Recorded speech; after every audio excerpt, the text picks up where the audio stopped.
views expressed on this program are those of the hosts, guests, and callers, and are not necessarily those of this station, its management, or other advertisers. You're listening to Transformation Talk Radio.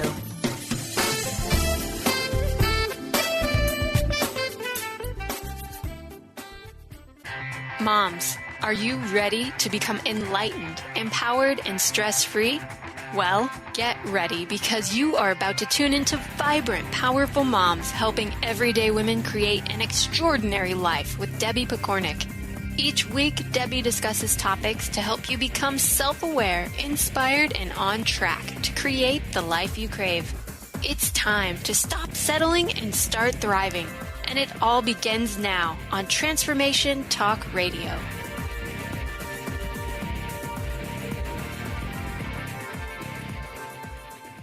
Welcome to the Vibrant, Powerful Mom Show. I'm your host, Debbie Pokornik, and my mission is to help you tune in to the vibrant, powerful person you're meant to be so that you can create a life you love. And by doing so, help the whole planet shift to a more peaceful and loving way of being.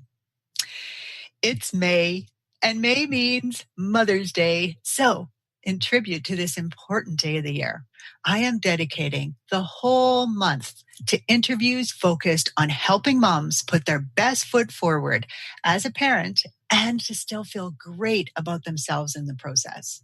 And I'm offering a gift above and beyond what my guests are offering, which you can find out about on my website at empoweringnrg.com. That's 3 letters, nrg.com.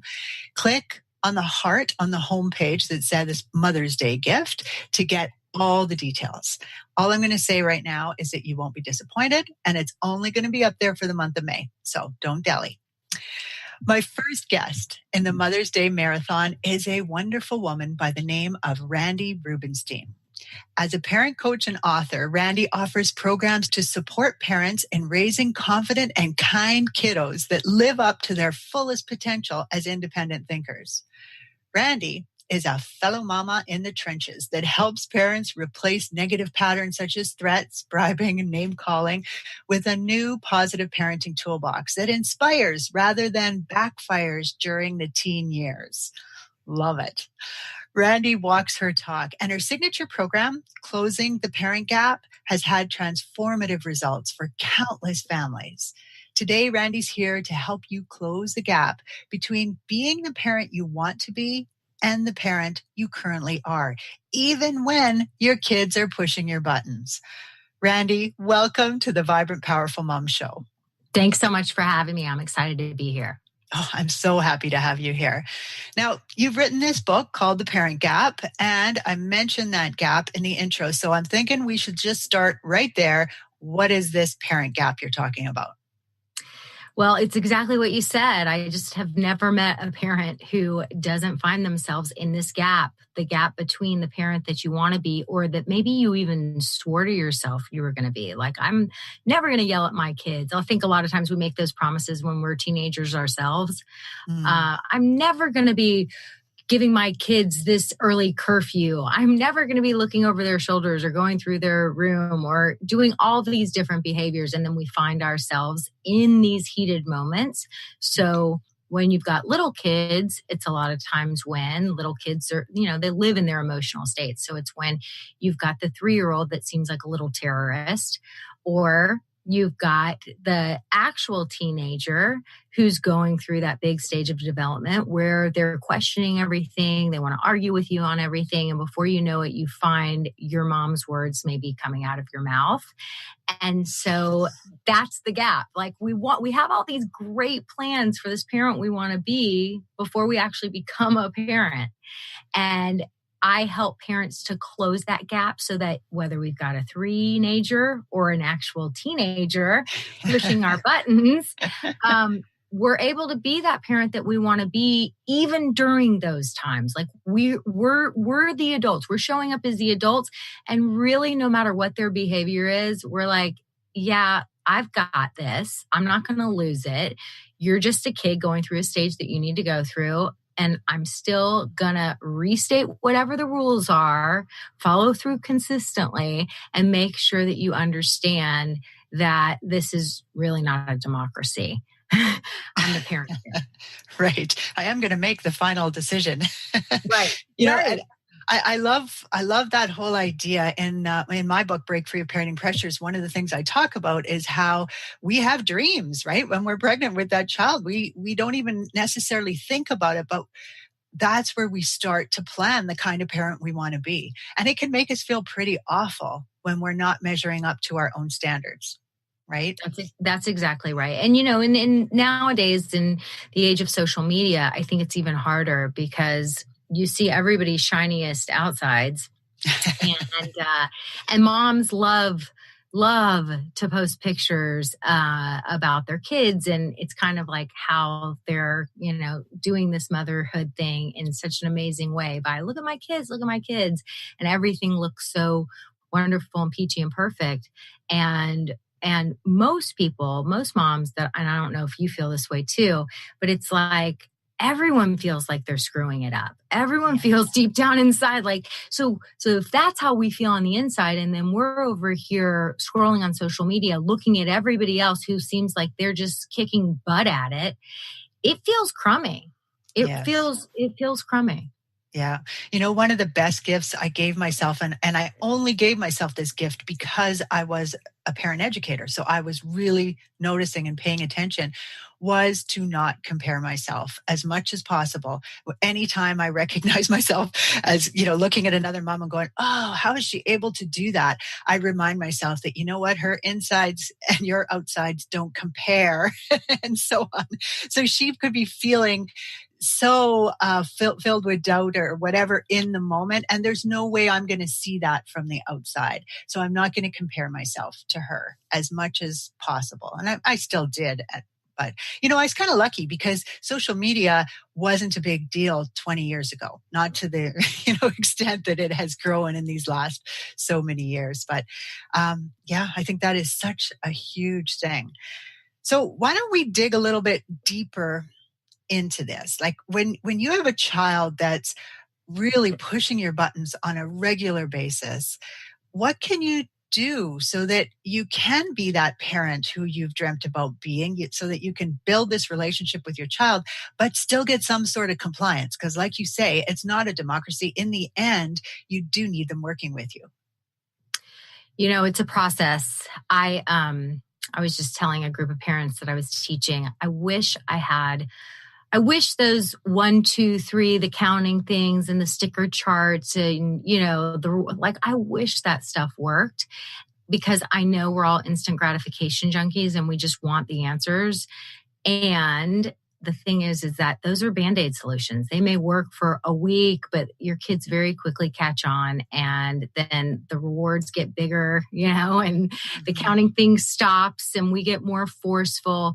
So I like to say what it really is it's this process, and it's we're changing the conversations in our home. And what I mean by that is we live in a different age than the way any of us were raised. Like, the world is changing, it's evolving, and everyone wants to talk about technology like it's such a bad thing. But look at this. Look what technology is doing for us right now. You can, there's this thing, these podcasts, I listen to them in my own personal life all on and off all day long. I have learned a tremendous amount of information on lots of different topics because we have this phenomenal thing called technology. And so we have access to learning things that, frankly, most of our parents, like mainstream parents, they didn't have access to when we were growing up. So there was a different conversation happening way back when. Mm-hmm. And that conversation was really about, it was really based on like a 1950s factory model of how to run a household. Like, ultimately, you're going to raise people. They're going to go work in a factory. They're going to have a boss. They need to know how to listen to that boss and not get fired and earn their pension and one day be able to retire. So it's a very outdated model. And so the fear and punishment model is really based on that. Like, one day you're going to leave this house and you're going to have to be able to respect authority, and we need to know that you're going to be safe in the world. And so nowadays it's like if I asked, if I had 10 parents before me or 100 parents before me, and I said, "Who raise your hand if you want to raise a factory worker?" Yeah. We want to raise change agents and innovators and doctors and people who think for themselves and kids who grow up to be teenagers that don't succumb to peer pressure. We want our kids to think for themselves. So if we have that conversation going on in our household that's based on that old outdated model, right? Like you can't have your cake and eat it too. You're basically raising sheep, and we don't want to raise sheep. So the new conversation, it's almost kind of like we reparent ourselves, because when we're learning this new conversation, it doesn't come naturally because it's not the way we were raised. And when we find ourselves in those triggered moments, guess what comes online?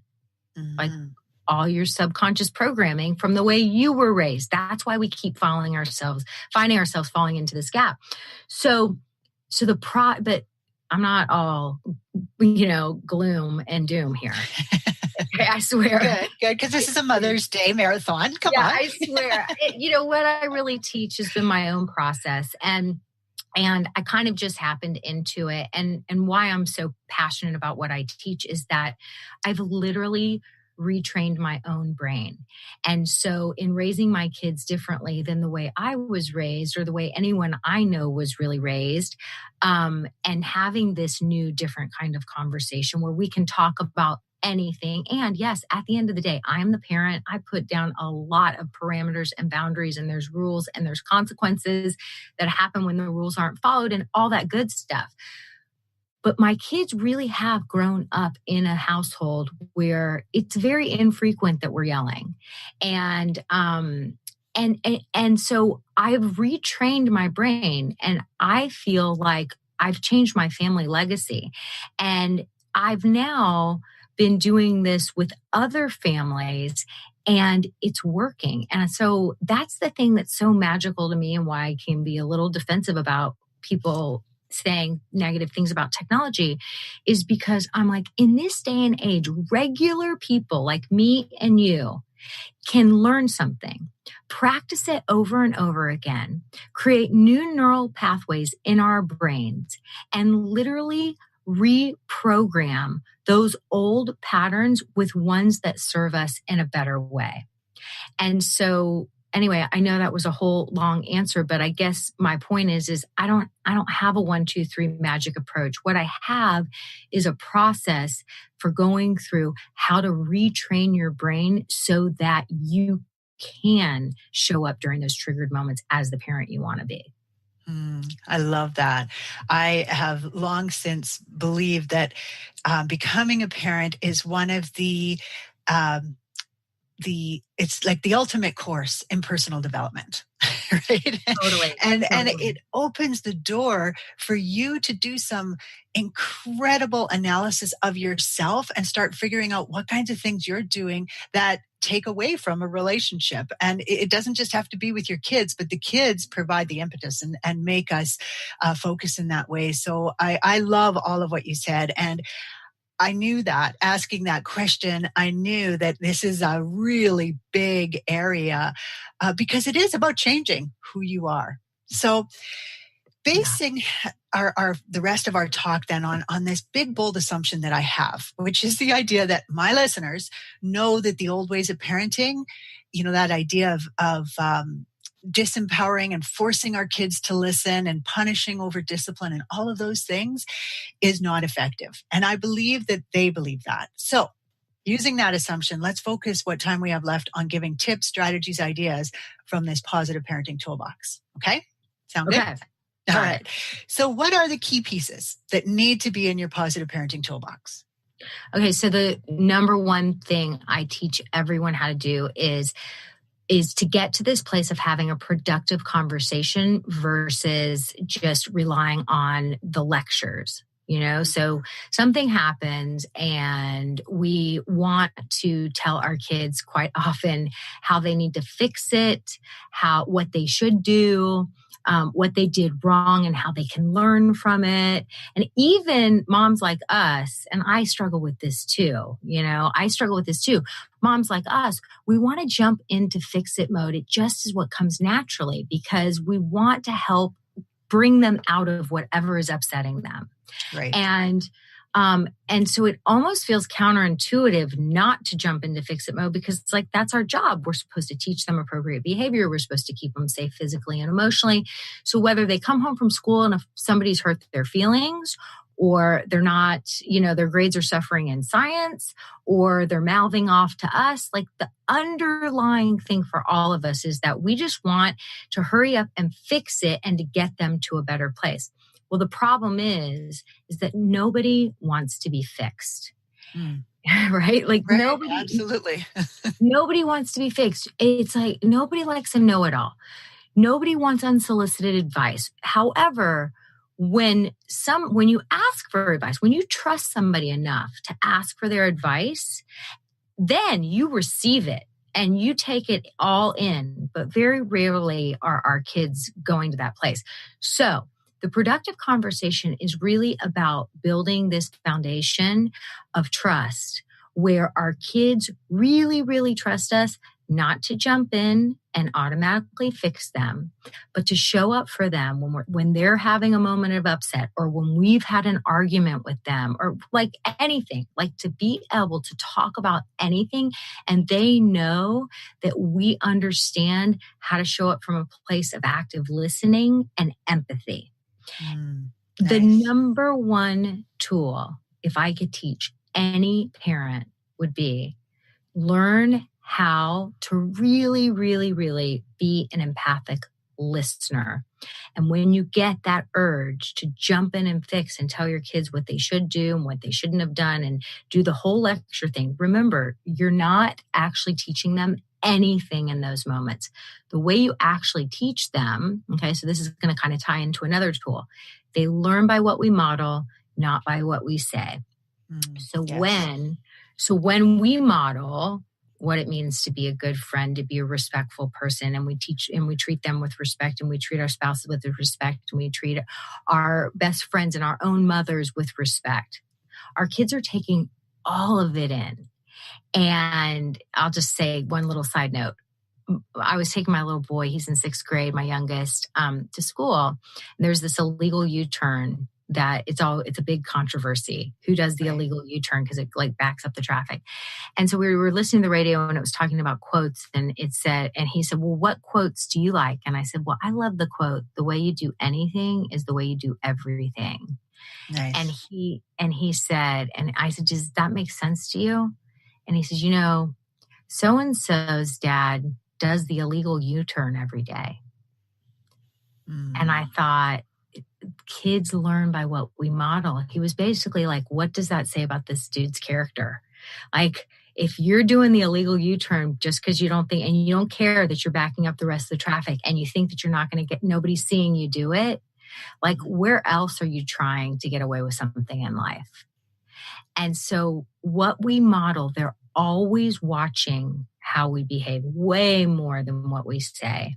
And when we show up, when they're having a moment of upset, and we show up from a place of really just being an active listener and reflecting back, like the way empathy really looks is your kids, you get them talking. It's really important to me to understand this.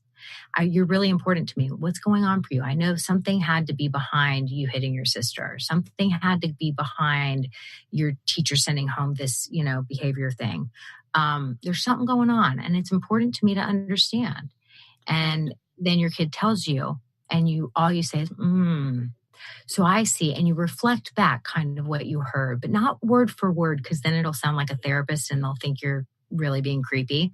And they'll be like, who are you and where's my mom? You're not a parrot, you're a person. Right. And so you just, oh, wow. Okay. So I get it. Oh, that makes sense. So when you did that, she did, yeah, I've totally been there before. Yeah. I see how you got so frustrated. You just were ready to blow. So you're putting words and emotion to whatever they went through. It's literally like you're sitting in the mud with them. And when you do that, what happens is they start to trust you.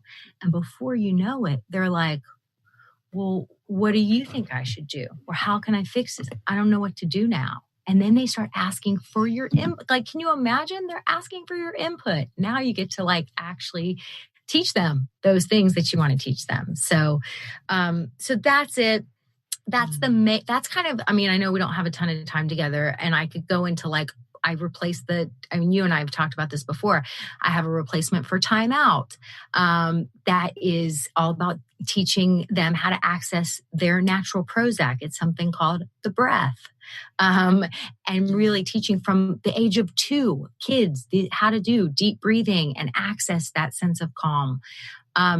So I teach a lot of alternatives, and I'm also super into a lot of sleep.